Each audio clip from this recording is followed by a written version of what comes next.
Boa tarde a todos e todas, sejam bem-vindos ao canal da Fundação Casa de Rui Barbosa para mais um programa Diálogos com Rui. Hoje nós temos a enorme satisfação de termos aqui o consultor legislativo, professor, mestre em administração pública e doutor em ciências sociais, Luiz Alberto dos Santos. Ele é um dos maiores especialistas em administração pública do Brasil. Tem larga experiência administrativa e vasto conhecimento teórico. Esteve no Poder Legislativo exercendo atividades de consultoria. Esteve à frente de órgãos importantes, foi subchefe da Casa Civil da Presidência da República por cerca de uma década. E além de ter experiência internacional, participando dos debates sobre governança pública na OCDE, entre outros. O currículo dele é extenso e ele vai falar conosco hoje sobre a reforma administrativa e a transformação do Estado brasileiro. Esse debate da reforma administrativa foi trazido de novo para a agenda legislativa pelo presidente Hugo Mota, presidente da Câmara dos Deputados, que criou um grupo de trabalho para discutir iniciativas que o Congresso pode adotar em relação à reforma da administração.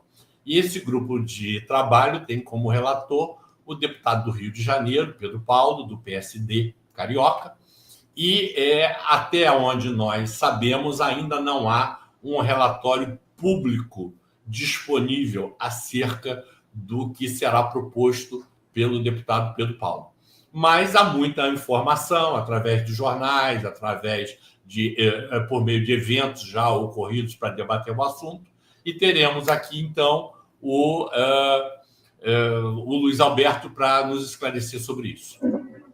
Luiz Alberto, seja muito bem-vindo aqui conosco no nosso canal Diálogos com Rui, da Casa de Rui Barbosa. Muito boa tarde a todos e todas que nos assistem. É uma satisfação, uma honra participar uma vez mais de um evento promovido pela Casa de Rui Barbosa, desta feita aí sob a liderança e a coordenação do meu amigo de muitas décadas já, o professor Marcelo. E, de fato, é um tema extremamente importante, relevante, não é apenas porque ele dispõe aí sobre as questões relativas ao serviço público e aos servidores públicos, mas porque é um tema que dialoga e, enfim, interfere na própria cidadania, nos direitos dos cidadãos e nas suas relações com o Estado, né? Quando a gente aborda esse tema sob a perspectiva dos desafios que traz para o Estado brasileiro, né, a gente precisa voltar um pouquinho atrás, até para entender melhor qual é o papel do Estado nos termos da nossa Constituição, que abriu um caminho muito importante no sentido da redemocratização, do protagonismo estatal, ou seja, reconheceu as funções do Estado e traz um rol, um leque de garantias e direitos à prestação de serviços extremamente amplo. Nós temos, formalmente, pelo menos, né, a previsão constitucional de um estado de bem-estar social, com direitos assegurados em relação à saúde, à educação, à segurança, né, à promoção do bem-estar, do desenvolvimento, cidadania, dignidade, direito ao trabalho, garantia da proteção à livre iniciativa, enfim. A Constituição, ela segue um princípio elementar e básico, que é de buscarmos construir uma sociedade justa, solidária e sem desigualdades, com direitos sociais que exigem a atuação do Estado, mas para isso o Estado tem que ter protagonismo, ele precisa atuar para garantir e promover o bem-estar da sociedade através do quê? De estruturas administrativas robustas, profissionais, e não a partir simplesmente da compra de serviços no setor privado. Ou seja, aquela ideia lá atrás da reforma gerencial que orientou a reforma de 1998, da emenda constitucional número 19, né, do Estado mínimo comprador, da reforma gerencial, ela é, na verdade, uma enorme falácia, que, longe de assegurar esses direitos, ela, na verdade, intensifica, amplia riscos de corrupção e de perda da equidade. Então, nós precisamos, sim, resgatar os princípios da administração pública, que estão lá no caput do artigo 37, tivemos a incorporação pela emenda 19 do princípio da eficiência, mas nós não podemos colocar a eficiência em primeiro lugar e esquecer todo o resto, né? Precisamos equilibrar, sim, a eficiência com equidade, com justiça social, né, e evitar, então, que essas aberturas, enfim, flexibilizadoras que têm sido buscadas ao longo de décadas nos processos de reforma, acabem se convertendo na sepultura do próprio Estado e da administração. Então, precisamos sim fortalecer o Estado, democratizar a gestão, valorizar os servidores, fortalecer as capacidades estatais e rejeitar as abordagens fiscalistas, né? E aí entra o debate que nos tem preocupado desde o ano 2020, quando o presidente Jair Bolsonaro encaminhou ao Congresso Nacional a PEC 32 de 2020, que é uma proposta, de fato, que traz uma série de problemas, né, que se inspira fortemente nessa abordagem fiscalista e flexibilizadora das reformas gerenciais da década de 1990, do gerencialismo, mas que, ao final, contribuiria para um grau de precarização muito grande do serviço público e desmonte da própria estrutura do Estado, né? E isso, de fato, nós não podemos aceitar. O atual governo, logo no início do seu mandato, assumiu o compromisso, junto aos próprios servidores públicos, de que pediria ao Congresso Nacional a retirada da PEC 32, da PEC do presidente Jair Bolsonaro. Infelizmente, isso não foi possível, porque no estado em que ela já se encontrava, seria necessária a aprovação do plenário da Câmara. E o anterior presidente da Câmara dos Deputados, o deputado Arthur Lira, ele estava comprometido com essa PEC. Ele falou várias vezes que iria colocar essa PEC em votação. Então, o governo aqui e ali conseguiu ainda, pelo menos com o apoio das entidades sindicais também, segurar esse processo, mas já na atual legislatura, sob a presidência de Hugo Mota, esse tema voltou a ser debatido com esse diálogo. Olha, nós não vamos usar a PEC 32, a PEC 32 vai para o lixo, vamos começar da estaca zero, mas não é bem assim. O que nós estamos vendo, Marcelo, é que, de fato, essa PEC que está sendo elaborada pelo deputado Hugo Mota e que será acompanhada de um projeto de lei complementar e de um projeto de lei ordinária, portanto, são pelo menos 3 proposições que o grupo de trabalho que foi constituído deve apresentar. Na verdade, ela restabelece, ressuscita, recupera, requenta muita coisa da PEC 32. E, de fato, essa é uma questão de grande preocupação para todos nós e tem já trazido aí manifestações contrárias de entidades sindicais, enfim, foram realizadas audiências na comissão do grupo de trabalho lá, né? Audiências, inclusive, com muito pouco debate, com muita pouca informação, com muito pouco conteúdo concreto para ser debatido, porque os textos não eram, de fato, ainda conhecidos, como não são até hoje. Em julho, antes do recesso parlamentar, o deputado do recesso branco da Câmara dos Deputados, o deputado Pedro Paulo, apresentou aos líderes quais seriam as diretrizes que ele iria adotar na elaboração dessas proposições, mas não entregou nenhum texto, não divulgou nenhum texto. Desde então, ele tem dado sucessivas entrevistas a jornais e até veículos de comunicação em geral, para explicar o que ele tem em mente, né? Mas, de fato, ele não apresentou nenhum texto até agora. Nós estamos muito no escuro em relação, de fato, ao que vai ter ali e também como é que esta proposta irá tramitar. Vejam que quando uma PEC, uma proposta de emenda à Constituição é apresentada e ela requer ou a iniciativa do Executivo ou o apoiamento para ser apresentada de um terço de deputados, ela começa pela análise da sua admissibilidade na Comissão de Constituição e Justiça da Câmara, né? Depois vai para uma comissão especial, onde são apresentadas emendas para finalmente depois chegar ao plenário e ser aprovada, votada em 2 turnos de votação, com todos os instrumentos regimentais que possam permitir ali o aprofundamento do debate, inclusive o instrumento dos destaques, né? Olha, essa parte aqui eu concordo, mas essa eu não concordo, então vamos votar em separado. Se aprovar tudo, ok. Se não aprovar o que foi votado em separado, não acontece.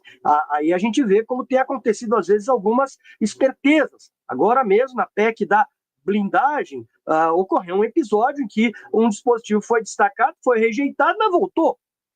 O relator deu uma pernada lá e restabeleceu algo que o plenário tinha rejeitado, assim como aconteceu também com a emenda 19, né, a emenda constitucional da reforma do Brescia, que foi derrotada em relação à quebra do RJU.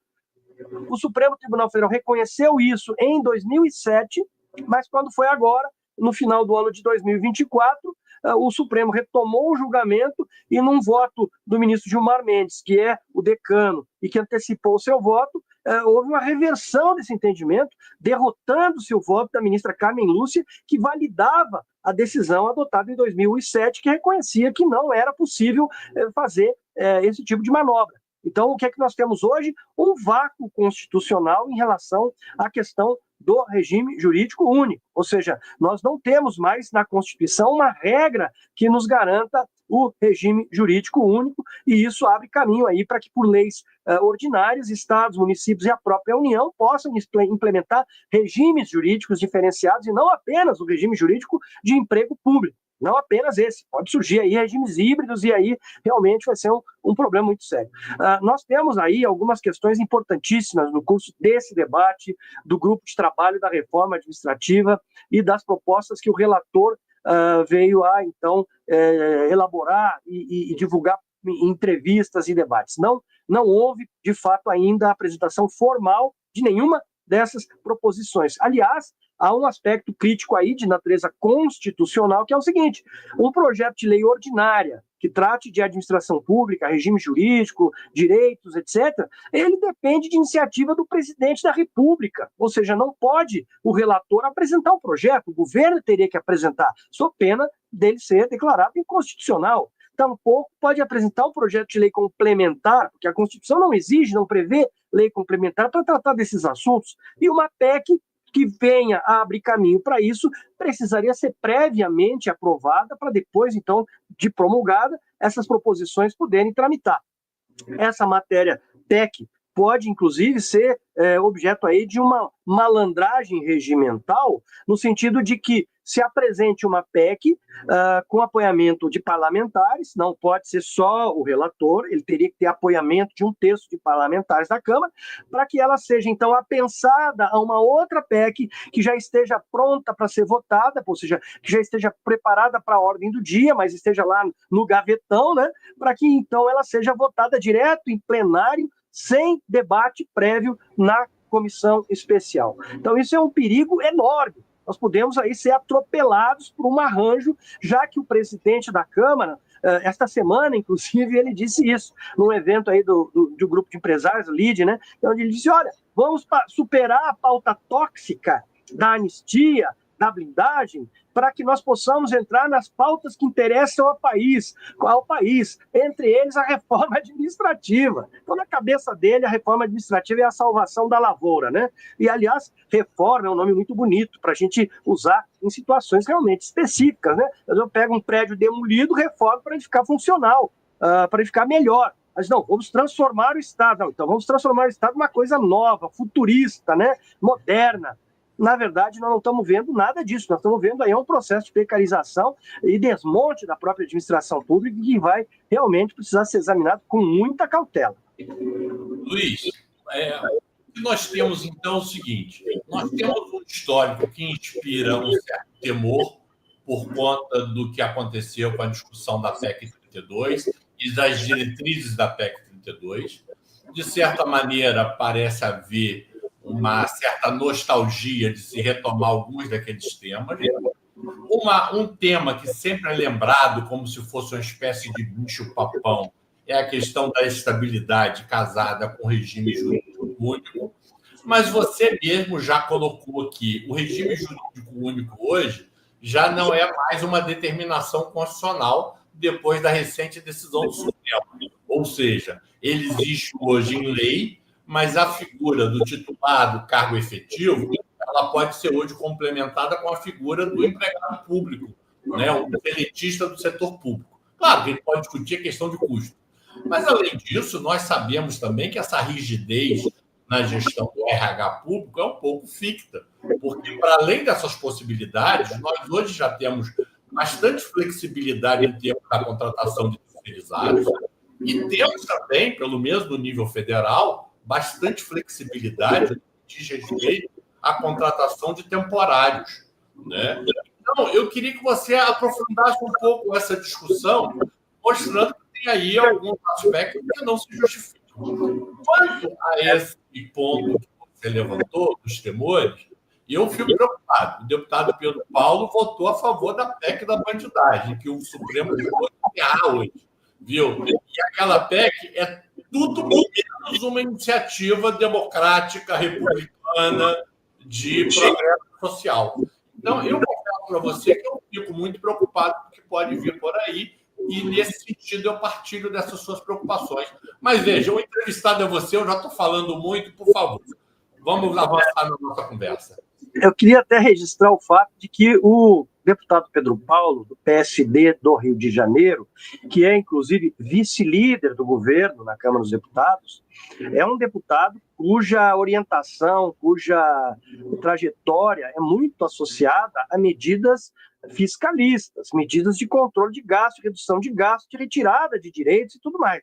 Então, o que vem dessa abordagem realmente é muito preocupante, embora ele tenha se esforçado para tentar atenuar isso. Mas, lamentavelmente, é preciso registrar que ele não tem sido muito coerente, né? Porque uma hora ele dá uma no cravo e outra na ferradura.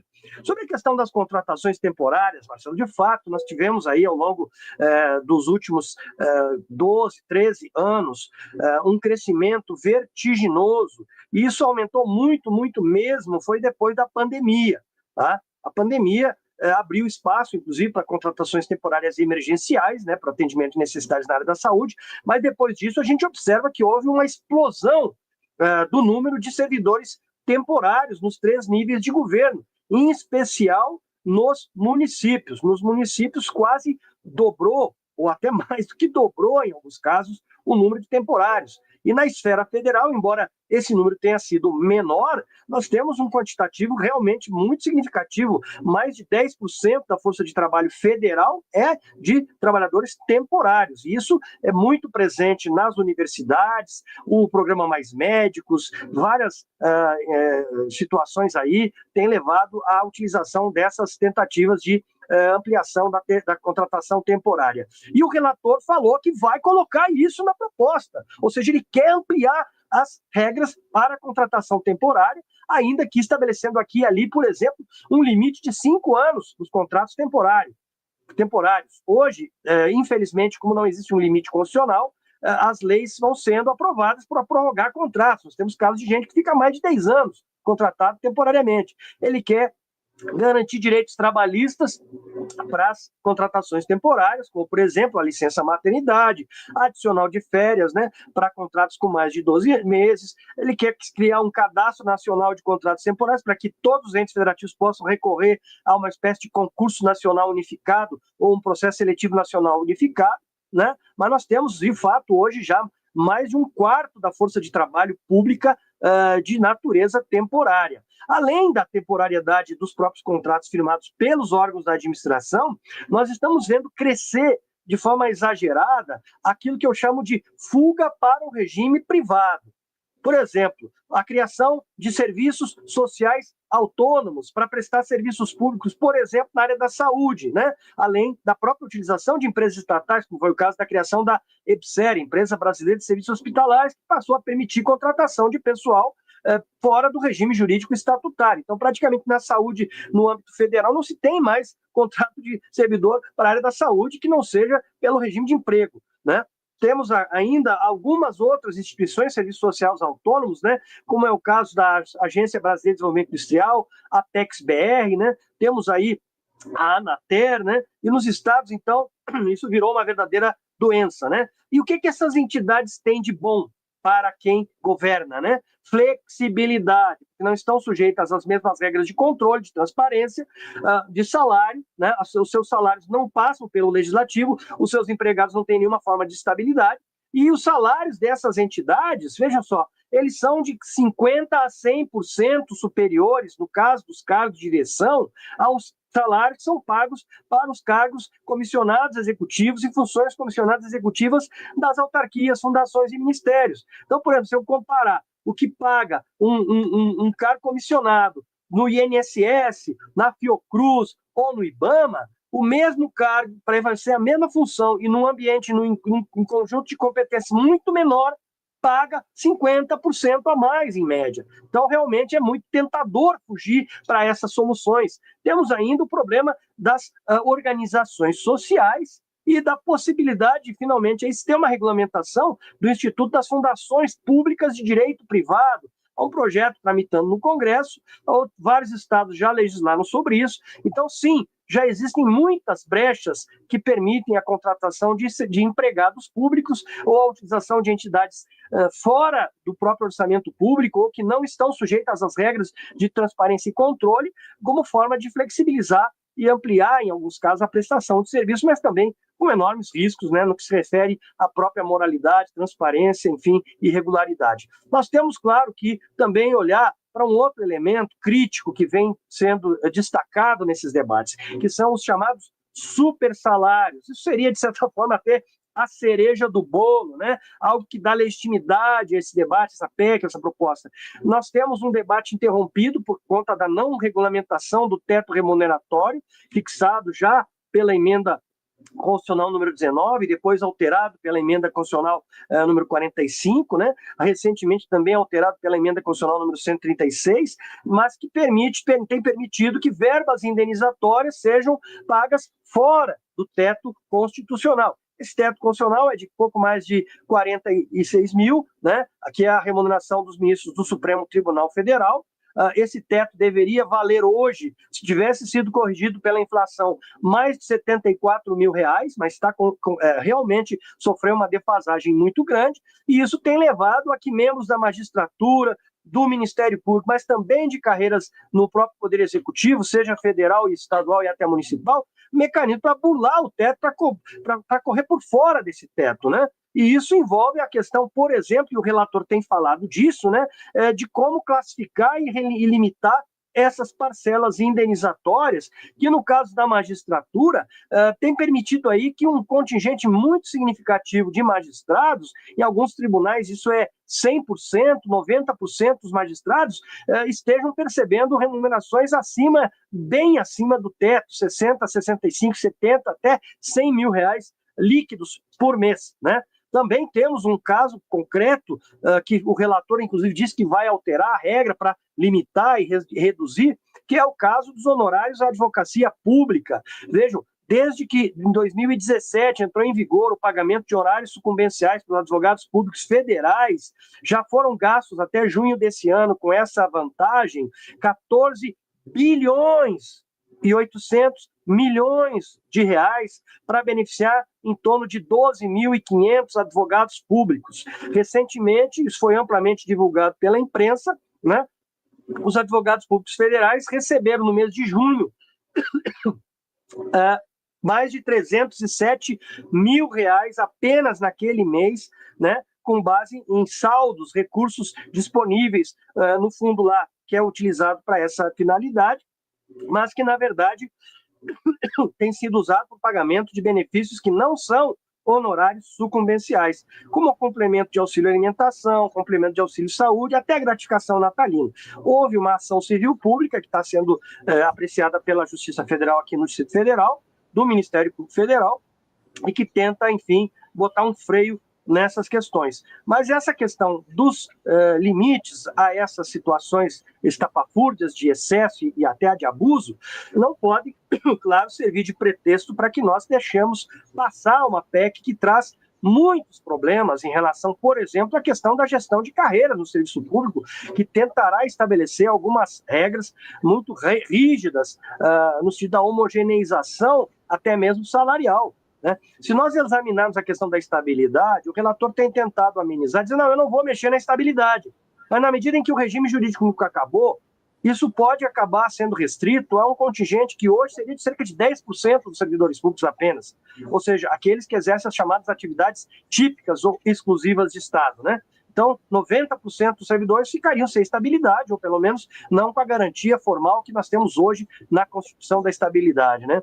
Ele tem falado em estabelecer um patamar mínimo de que cada carreira não possa ter menos do que 20 padrões, ou seja, para refletir aí um curso de carreira de 20 anos, pelo menos, que o salário inicial da carreira não possa, né, ter em relação ao salário final uma diferença de mais de 50%, ou seja, um salário de final de R$100, inicial 50%, ou seja, uma proporção de 100% entre o início e o fim da carreira. né? Ele tem falado que tem que botar regras para fazer uma simplificação do número de carreiras, que pode acabar, inclusive, desconhecendo as especificidades, né, de carreiras técnicas que são necessárias, inclusive carreiras que têm necessidade de formação profissional específica, né? Tem falado em estabelecer também algumas regras para acabar com aquilo que historicamente tem sido tratado como privilégios, que, por exemplo, férias de 60 dias para algumas carreiras, notadamente magistratura e Ministério Público, né? A questão da aposentadoria compulsória como punição para os magistrados, mas tudo isso aí são questões que vão vir num pacote, e nós temos que estar atentos para não cairmos na armadilha, né, de achar que aquilo que ele está dizendo que pode ser interessante possa, na verdade, trazer ali embutido esse cavalo de Troia, né? Por exemplo, uma coisa que ele tem usado aí para dizer que ele é bonzinho, né? É a ideia de um bônus a ser pago para todos os servidores ativos. Então, não são todos, é só os ativos, tá? Desde que haja redução de gastos e alcance de metas institucionais, ou seja, incentivo à eficiência coletiva. Isso já está previsto na Constituição desde 1998, não foi regulamentado. Quando o doutor Marcelo era secretário de gestão no Ministério do Planejamento, Orçamento e Gestão, chegamos a trabalhar num projeto de lei para regulamentar esse dispositivo. Isso não aconteceu, não caminhou, né? Mas agora ele está falando de, não, vou colocar esse negócio aí, se tiver dinheiro, pagar o 14º salário. Bom, a ministra da Gestão já declarou publicamente que tem preocupação quanto a isso. Ou seja, na visão dela, isso vai gerar aumento de despesa, então não é muito legal, né? Mas quanto ao restante, lamento dizer, o Ministério da Gestão não tem tido ainda, até o momento não teve, uma capacidade de enfrentamento e até de protagonismo nesse debate.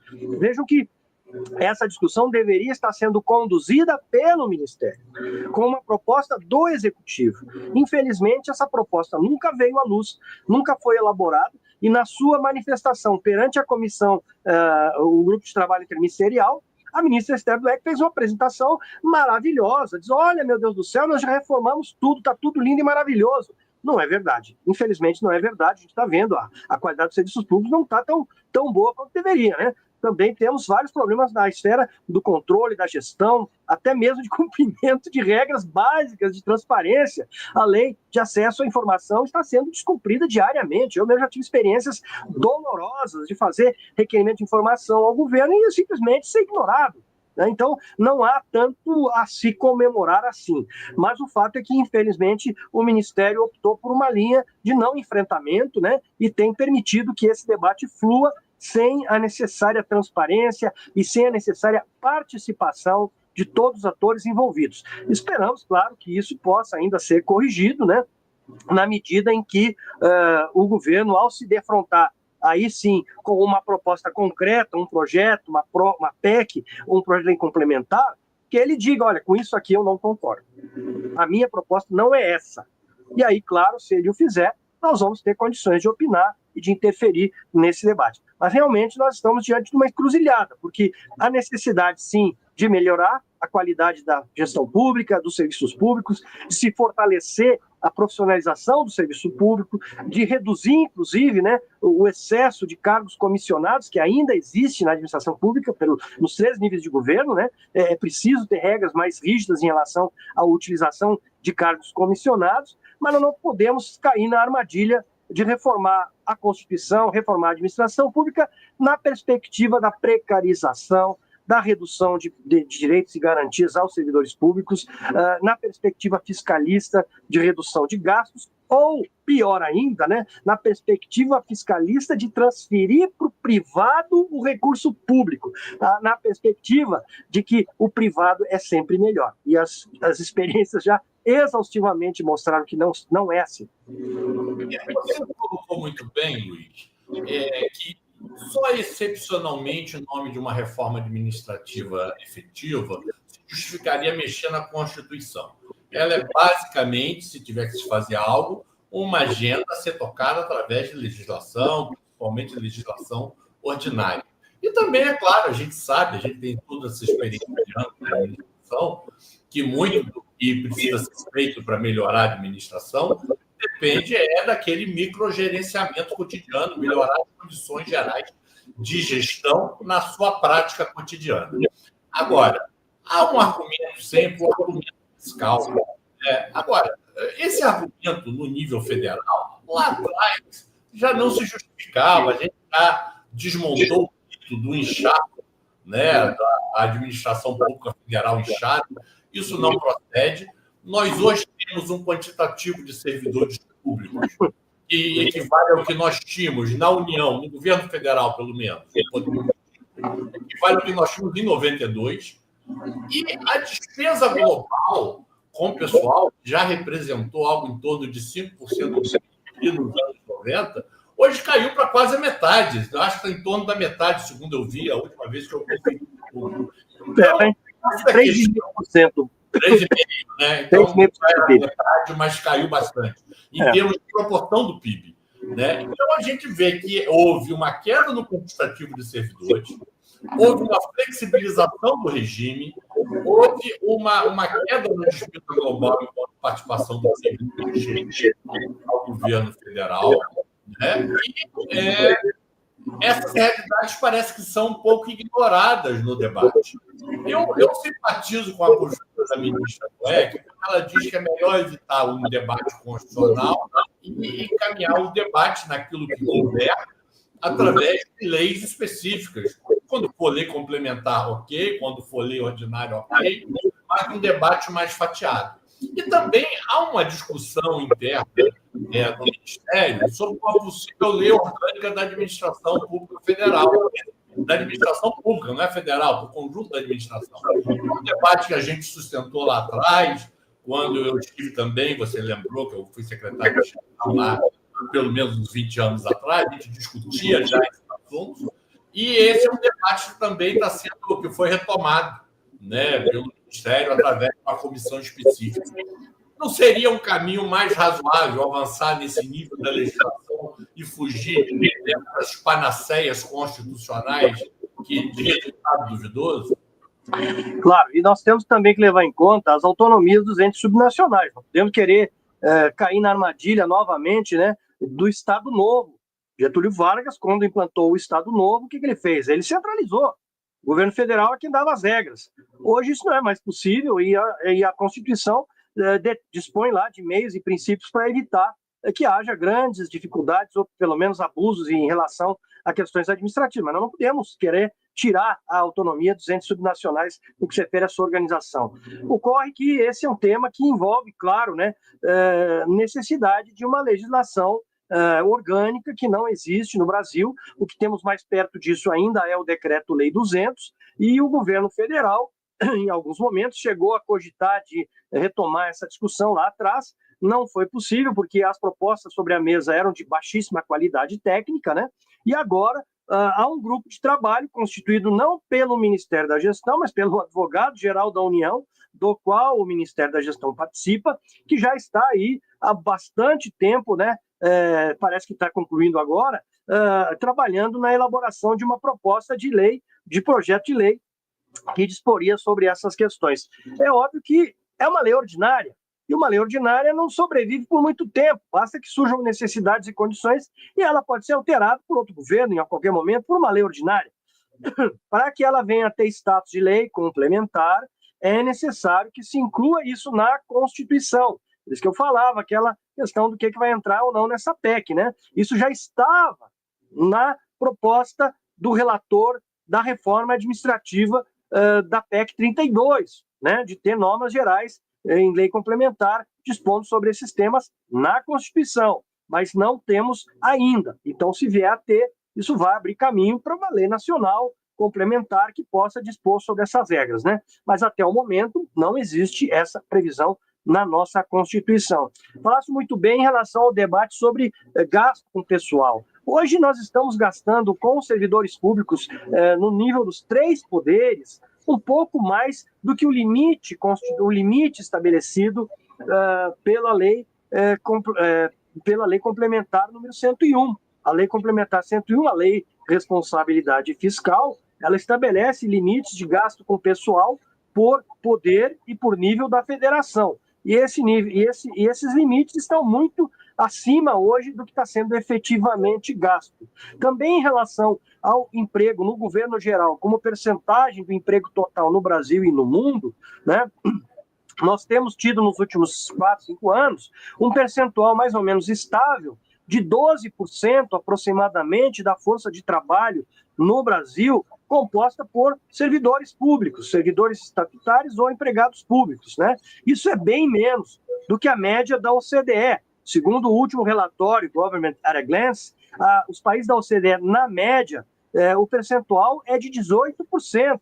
E alguns países nórdicos ultrapassam 25% da força de trabalho como servidores ou empregados públicos. Nós temos cerca de, somando os 3 níveis de governo, pouco mais do que 12 milhões e meio de servidores públicos trabalhando nos 3 níveis de governo, né? Em todas as atividades, saúde, educação, segurança pública, enfim, e isso é muito baixo quando a gente compara com o que a gente percebe proporcionalmente em outros países. Então, é preciso ponderar sobre essa necessidade, claro, a partir das responsabilidades, do papel que o Estado precisa cumprir, né? E como é que esses servidores têm que ser remunerados. É claro que um país que está enfrentando, como o Brasil está hoje, dificuldades enormes do ponto de vista fiscal, né, que está lutando aí para tributar os super ricos, né, e para cumprir metas de resultado primário que são bastante ousadas. Por exemplo, a LDO, o projeto de lei de diretrizes orçamentárias para o ano que vem, prevê superávit primário.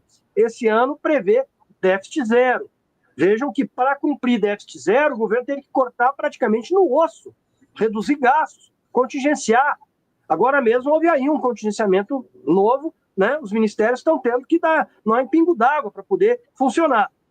Então, quando eu digo, não, eu vou ter mais servidor público, eu vou pagar melhor, isso, claro, traz um impacto fiscal bastante significativo. É preciso ter, sim, eficiência do gasto, é preciso ter razoabilidade do gasto, é preciso combater privilégios, excessos e tudo mais, mas temos que ter, para tudo isso funcionar, um planejamento, nós temos que ter políticas, senão é tudo na base de quem grita mais alto, leva. Quem tem mais força, leva. Quem tem tinta na caneta, leva. E os que não têm, se lascam, né? E como dizia o Chico Anísio, no caso do professor Raimundo, e o salário, ó.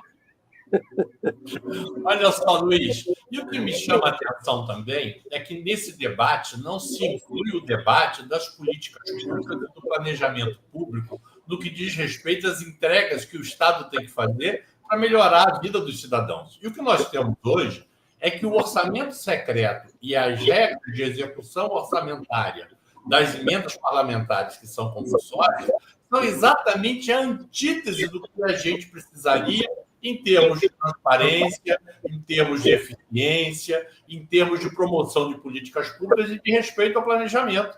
Veja, não à toa, o Supremo Tribunal Federal tem feito investigações, comandado processos aí relativos vamos dizer assim, ao mau uso da emenda parlamentar, e essas questões, vamos dizer assim, não são postas à mesa como uma questão fundamental para a construção do Estado que seja eficiente, efetivo e eficaz. Não querem mexer nessas regras de liberdade total. Então, realmente, eu quando vejo esse debate da reforma administrativa, que está dizendo que ela vem para o bem do cidadão, eu já boto um pé atrás, porque há uma dissonância clara entre esse discurso e essas discussões recentes. Às vezes, eu estou aqui ultrapassando meu papel de entrevistador, mas depois de 40 anos na administração pública, eu também fiquei indignado de certas coisas, viu, Luiz? Verdade. Existe aí um certo grau de dissonância cognitiva nesse processo, né? Quando a gente vê as ideias, elas até estão em alguns momentos corretas. O relator do grupo de trabalho, o deputado Pedro Paulo, tem enfatizado a necessidade, sim. Os governos têm que ter um plano de governo, têm que apresentar em 180 dias o seu plano de governo, com metas detalhadas, tarará. Na prática, não vai funcionar, porque não existe uma cultura administrativa e política que permita isso. Os governos precisam, querem ter liberdade para mudar de rumo na hora em que a coisa acontece, né? Outra coisa, não, temos que ter, de fato, um foco em entregas, né? Mas, para fazer isso, precisamos ter instrumentos de gestão melhores. E isso a gente não tem visto avançar na velocidade necessária, inclusive que não precisam de mudanças constitucionais para existir, né?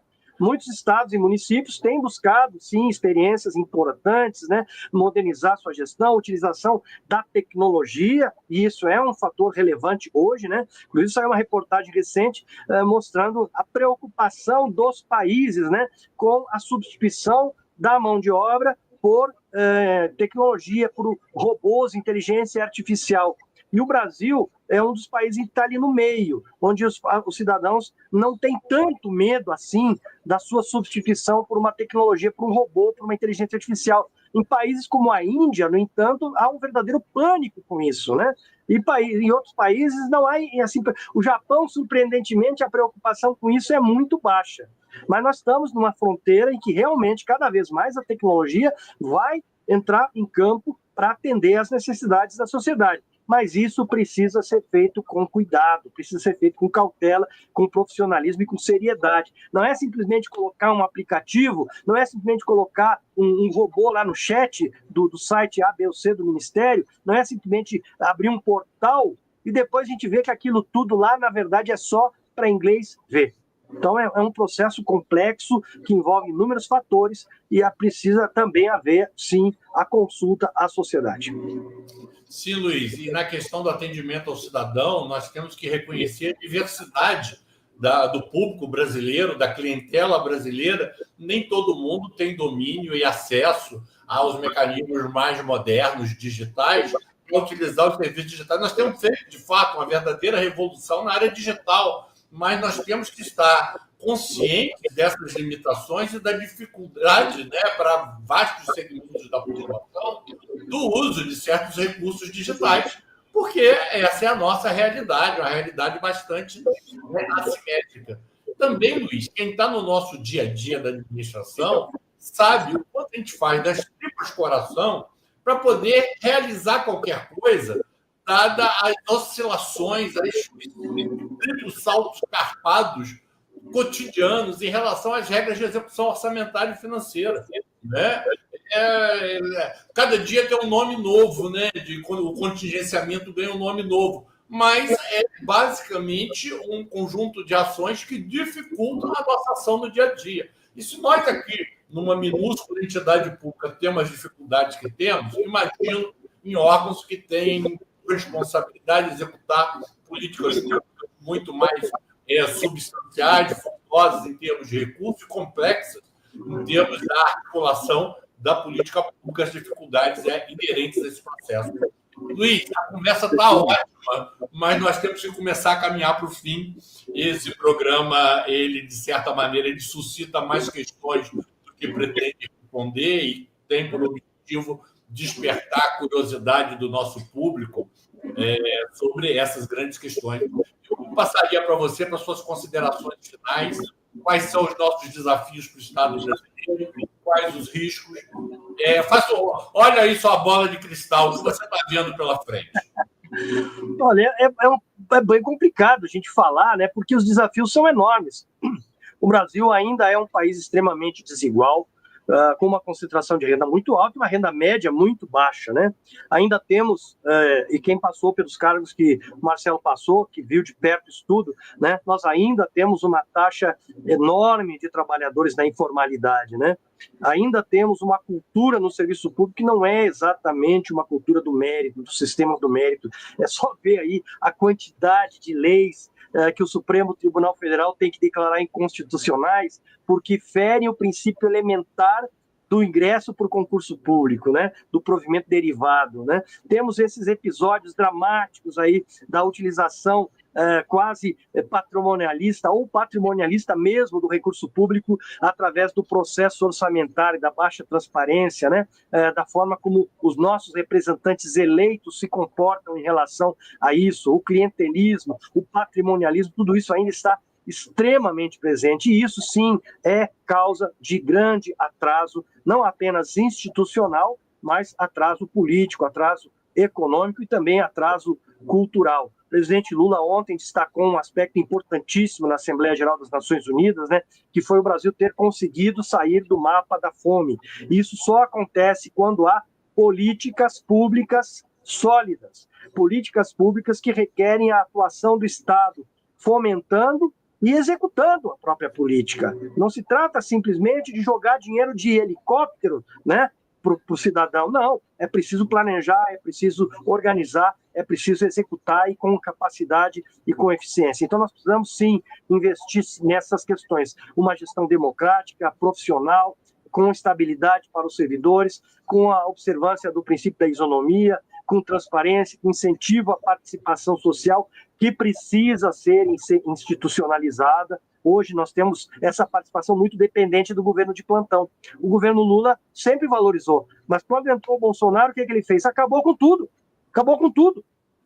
Extinguiu dezenas de colegiados, acabou com a possibilidade da indicação de representantes da sociedade nos conselhos, e agora, felizmente, isso voltou. Mas voltou em bases muito precárias, porque nós não temos, de fato, uma segurança de que, em outro contexto governamental, isso vai ser mantido, né? Temos que respeitar a Constituição, o espírito da Constituição de 88, a Constituição cidadã, e elaborar e promover, sim, regras que concretizem os direitos garantidos por ela, e não partir da premissa de que o setor privado é quem vai nos salvar, né? E que basta botar no papel uma emenda à Constituição ou uma lei e pronto, está tudo resolvido, né? Isso é um meio, mas não pode ser um fim.